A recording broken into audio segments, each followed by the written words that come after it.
হাই everyone নমস্কাৰ আপোনালোক সকলোকে মোৰ নতুন এটা ভিডিঅ'লৈ স্বাগতম জনাইছোঁ আৰু যদিহে আপোনালোকে মোৰ আগৰ ভিডিঅ'টো চালে তেন্তে আপোনালোকে গম পাইছিলে যে আমি গুৱাহাটী আহিছিলোঁ আজিৰ ভিডিঅ'টোত আপোনালোকে গম পাব আমি কিয় গুৱাহাটীলৈ আহিছোঁ আৰু এয়া এতিয়া ৰুমৰ পৰা ওলাই জাষ্ট আহিছোঁ আৰু গৈ এতিয়া আমি পালোগৈ আমাৰ ডেষ্টিনেশ্যন মানে গুৱাহাটীৰ দূৰদৰ্শন কেন্দ্ৰ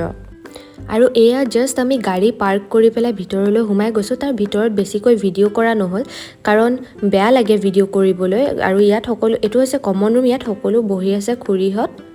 আৰু দূৰদৰ্শন কেন্দ্ৰৰ পৰা ৰুম আহোঁতে ৰাতিয়ে হ'ল আৰু এতিয়াও আমি ওলাই গৈছোঁ এফালে ক'ত গৈছোঁ ৰ'ব গম পাব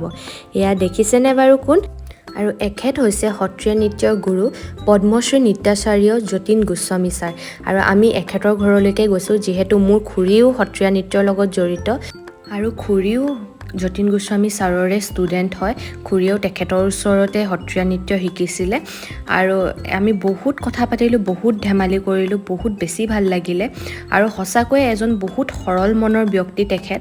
লগ পাই বহুত বেছি ভাল লাগিলে তেখেতক যোনে লগ পাইছে কমেণ্ট কৰি জনাবচোন আৰু এয়া তেখেতৰ লগত কেইখনমান আমি ফটো উঠিছিলোঁ আৰু সেইকেইখন মই স্মৃতি হিচাপে সাঁচি ৰাখিলোঁ আপোনালোকৰ ওচৰত আৰু আশা কৰোঁ আপোনালোকে আজি ভিডিঅ'টো চাই ভাল পালে